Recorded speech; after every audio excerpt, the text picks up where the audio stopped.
好，今天要带大家来到一个小镇 Angels Camp 天使营，它位于加州49号公路上，从旧金山开车过来大约2个半小时，是非常适合一日或周末旅游的景点。我们这次的重点就是 Angels Camp 博物馆，整个园区大约3英亩，收藏了上百件来自淘金时代的重要文物。走进去就好像直接穿回19世纪。当天我们还遇到非常热情的导览员，他分享了很多精彩的小故事，让这趟参观变得更加生动。走进博物馆，有马克·吐温的介绍。很多人可能不知道马克·吐温跟 Angels Camp 的渊源，来自他在1865年的一次旅行。当时他在这里听到一个小镇居民讲的趣闻，一只青蛙参加跳远比赛的故事，他觉得非常有趣，于是把它改写成短篇小说《加州卡拉维拉县的跳蛙比赛》。这篇作品后来轰动一时，甚至让马克·吐温一举成名。也因为这样 ，Angels Camp 从一个淘金小镇变成了美国文学史上重要的一站。直到今天，这里每年还会举办跳蛙比赛，把文学与地方文化结合在一起，成为最具代表性的传统庆典。在 Angels Camp 的 Utica Park 尤蒂卡公园里，可以看到相关的纪念设施，既能感受到马克·吐温的幽默，也能体会这座小镇的生命力。你没看错，我居然在博物馆里看到熟悉的青天白日满地红。1958年，这里真的办过青蛙奥运，除了加州在地队，还有瑞典、台湾等地的青蛙选手空运来美。这只造型像中式凉亭的箱子，据1959年《今日台北》报道，是台北的 Hopalong Way 搭机来参赛所用的运输箱。这是淘金时期的拉霸，吃饺子老虎。在博物馆里，我们看到了一台19世纪的方形钢琴 Square Piano， 它的外形像桌子，当年相当流行，但后来逐渐被现代钢琴取代。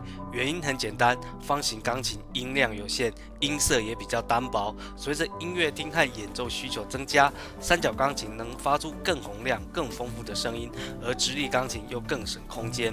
所以今天我们几乎只有在博物馆里面才能看到古老的乐器。让我印象最深刻的就是展馆里的驿马车。在淘金年代，马车不只是交通工具，更是运送信件、物资还有乘客的唯一方式。想象一下，在100多年前，如果你要去隔壁的矿区，可能得在颠簸的土路上坐上几天的马车，真的是很难想象当时的辛苦。馆内的马车有些是真正保存自那个年代，虽然斑驳，但却完整地保留了历史的痕迹。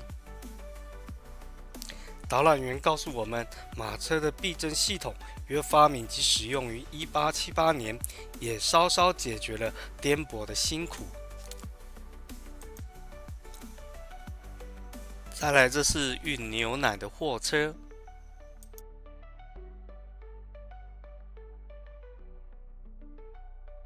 影片中长方体的车体为大体接送车，车顶的黑毛若较多，则表示车内为较高龄的长者。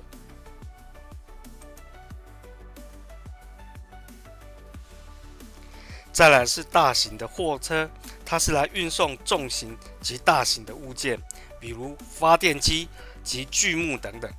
根据导览员告诉我们，现存的这一辆就是当初用来运送水力发电机从制造处送至河边安装，每次行动约需20匹至32匹马来同时拉动，它就像是现代的16轮 trailer。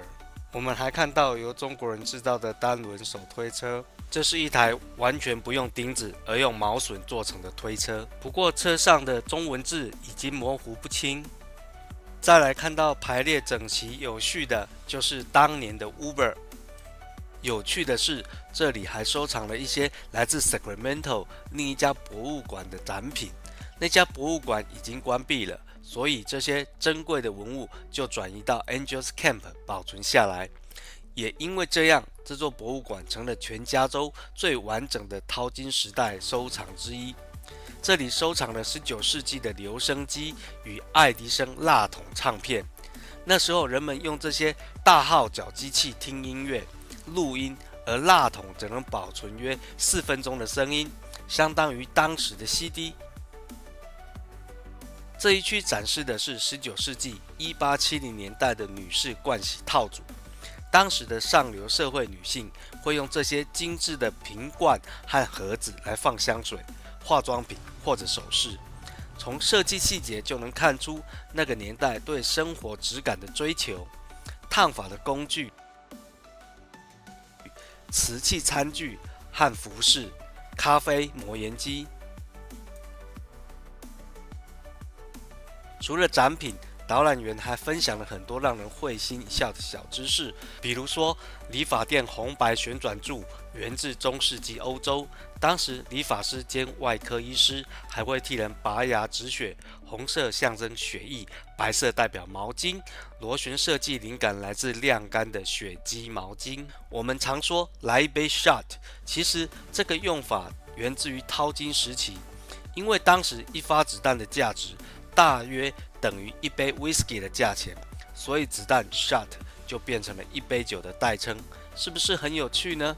John 和 Daniel Murphy 是这个淘金小镇的创始人之一，他们是最早在 Angels Camp 地区淘金并定居的人。当然，淘金热最不可或缺的就是采矿器械。在博物馆里，我们可以看到各种各样的采矿和其他工具。当时就是靠这些工具机器把一块块坚硬的岩石压碎，然后再慢慢淘金。距离 Angels Camp 不远的 Carson Hill 矿区，1848年在矿区人们发现了一块重达214磅、将近100公斤的巨大金块。它不但是当时世界最大的天然金块之一，也让 Carson Hill 声名大噪。淘金热也带来了不同类型的工作和行业。在 Angels Camp 的历史中，有一位非常特别的人物，他叫 Rambus Nelson，Big Nels， 曾经用胸部穿孔举起了250磅重的铁砧。他出生于丹麦，年轻时来到美国，定居在这个小镇。Nelson 不只是当地的铁匠，他还是一位全身刺青的马戏强人。他的传奇故事让这个小镇增添了一份独特的魅力，也成为淘金时代传说的一部分。